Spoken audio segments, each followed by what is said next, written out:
রাষ্ট্রবাদী দেশপ্রেমিক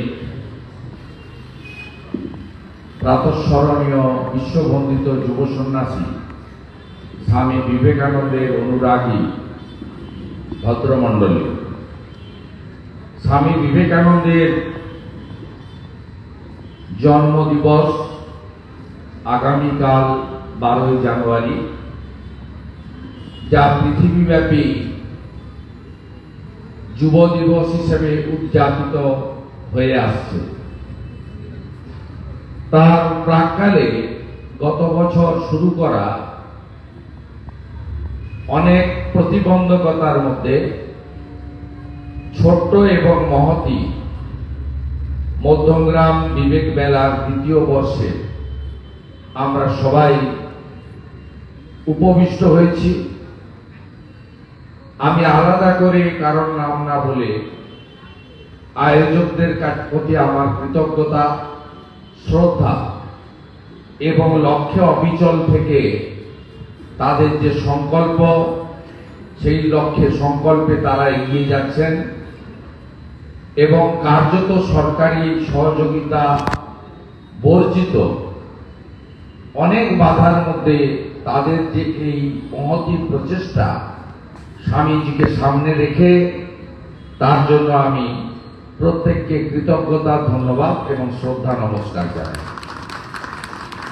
আপনারা অত্যন্ত সুন্দর রাষ্ট্রভাষা হিন্দিতে বক্তব্য শুনছিলেন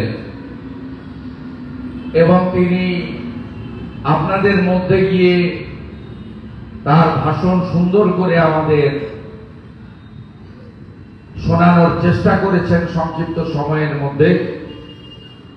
1965 সালে স্থাপিত ভারতবর্ষের 4টি NITTR এর অন্যতম কলকাতা NITTR এর নির্দেশক অর্থাৎ ডাইরেক্টর শিক্ষাবিদ ডক্টর দেবী প্রসাদ মিশ্র। আমি doctor মিশ্রকে I would like to convey my thanks and gratitude because he specially emphasized to research Gita, আমাদের যে গীতা আছে তার উপরে উনি আলাদা করে জোর দিয়েছেন এবং প্রত্যেক সপ্তাহে গীতার আলাদা ক্লাস করছেন। मैं बंगाल की जनता की ओर से मेरा दिल से आभार प्रकट करता हूं।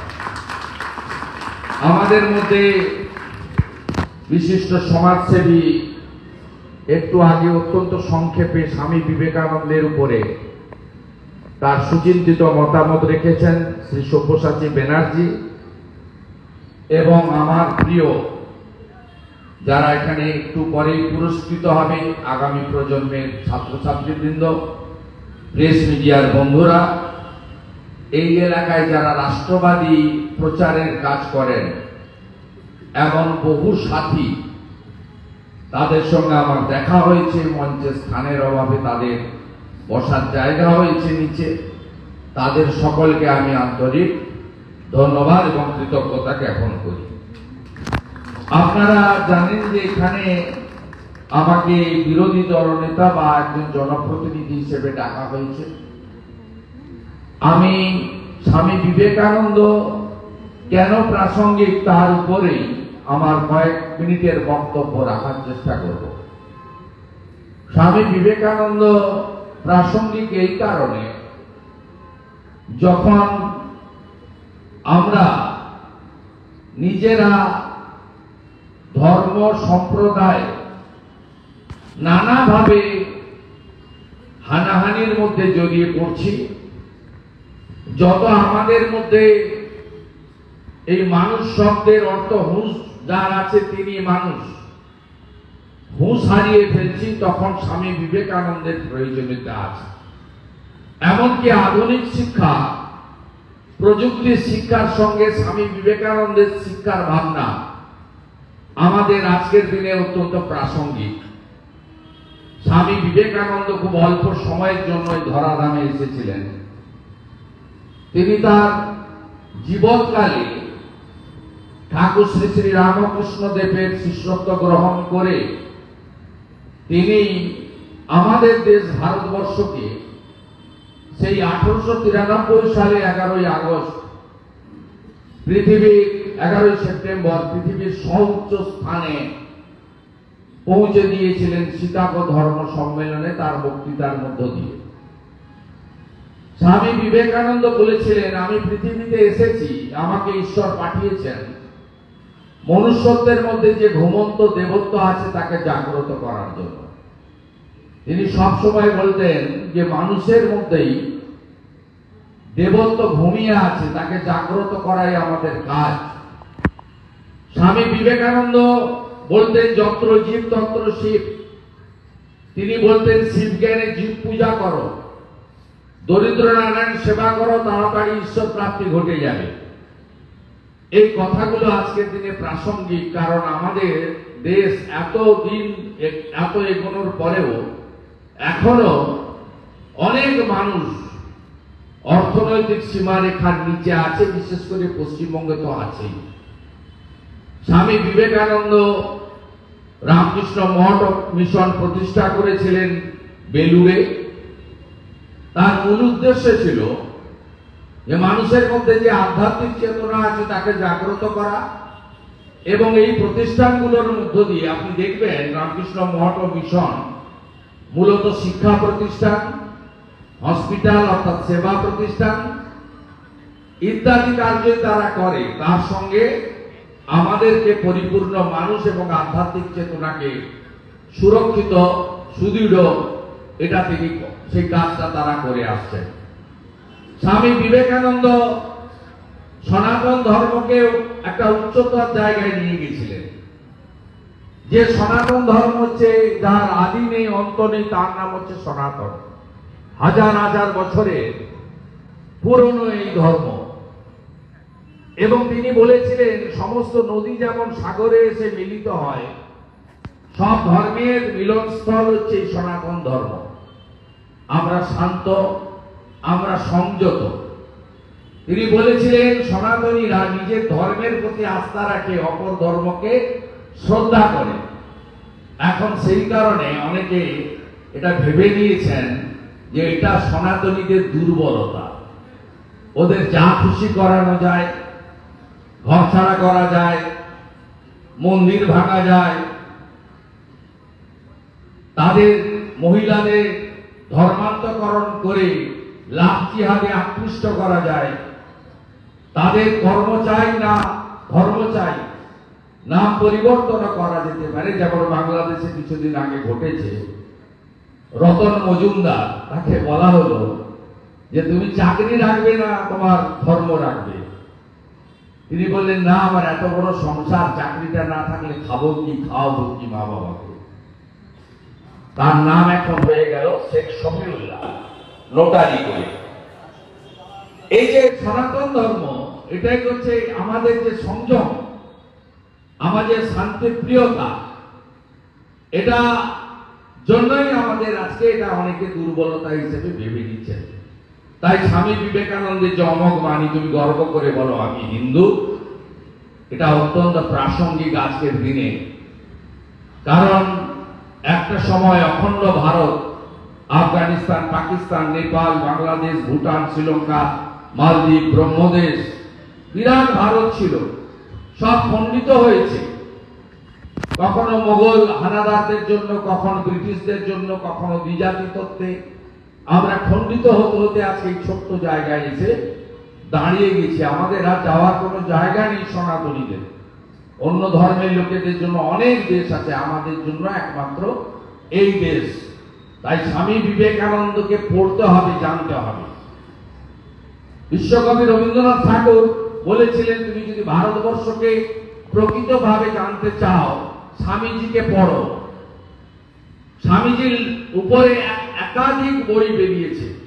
রামকৃষ্ণ মঠ ও মিশনের সন্ন্যাসীরা লিখেছেন, গবেষকরা লিখেছেন, ইতিহাসবিদরা লিখেছেন, সাহিত্যিকরা লিখেছেন, শিক্ষাবিদরা লিখেছেন, নানা ভাষায় এই বই বেরিয়েছে। আমাদেরকে সে কাজটা সুন্দর করে করতে হবে। নেতাজি সুভাষচন্দ্র বসু অথবা জাতির জনক মহাত্মা গান্ধী, তাদের লেখা তাদের স্বামীজির সম্পর্কে যে বক্তব্য, এই বক্তব্য শুনলে পড়লে আপনি নিজেকে আরো সমৃদ্ধ করতে পারবেন। স্বামী বিবেকানন্দ সব সময় সেবার মানসিকতা তৈরি করার জন্য বলে এসেছেন। তিনি বলতেন, ব্রহ্ম হতে কীট পরমাণু, সর্বভূতে সেই প্রেমময়, মন প্রাণ শরীর অর্পণ করবে সকে, এসবের পায়ে বহুমুখে সম্মুখে তোমার ছাড়ি, কোথা খুঁজিছ ঈশ্বর, জীবে প্রেম করে যেই জন, সেই জন সেবিছে ঈশ্বর। স্বামী বিবেকানন্দ বলে গেছেন। স্বামী বিবেকানন্দ বর্তমান যে শিক্ষা ব্যবস্থা, পেপারলেস শিক্ষা ব্যবস্থা, আধুনিক প্রযুক্তির শিক্ষা ব্যবস্থা, মোবাইল, ট্যাব, কম্পিউটার, ল্যাপটপের মধ্যে থাকা শিক্ষা ব্যবস্থা, তখন তো এগুলো ছিল না। এটার আমি বিরোধিতা করছি না, এটা দরকার গতির যুগে। স্বামী বিবেকানন্দ বলে গেছেন, আমি সেই শিক্ষায় সন্তুষ্ট নই যে শিক্ষায় কৃতকার্য হওয়া বা কিছু নাম্বার পাওয়ার মধ্য দিয়ে যে শিক্ষা সমাপন হয়। আমি সেই শিক্ষায় সন্তুষ্ট যে শিক্ষায় চরিত্র গঠিত হয়, মনের বিকাশ বল বৃদ্ধি পায়। আমি সেই শিক্ষায় চাই। স্বামী বিবেকানন্দ বলেছিলেন, ধর্ম করবে তখনই যখন শরীরটাকে গঠন করতে পারবে। একটু আগেই সব্যসাচী বাবু বলছিলেন না, ফুটবল খেলতে বলতেন, স্বামীজি বলেছেন, আগে শক্ত করো শরীরকে, তৈরি করো নিজেকে।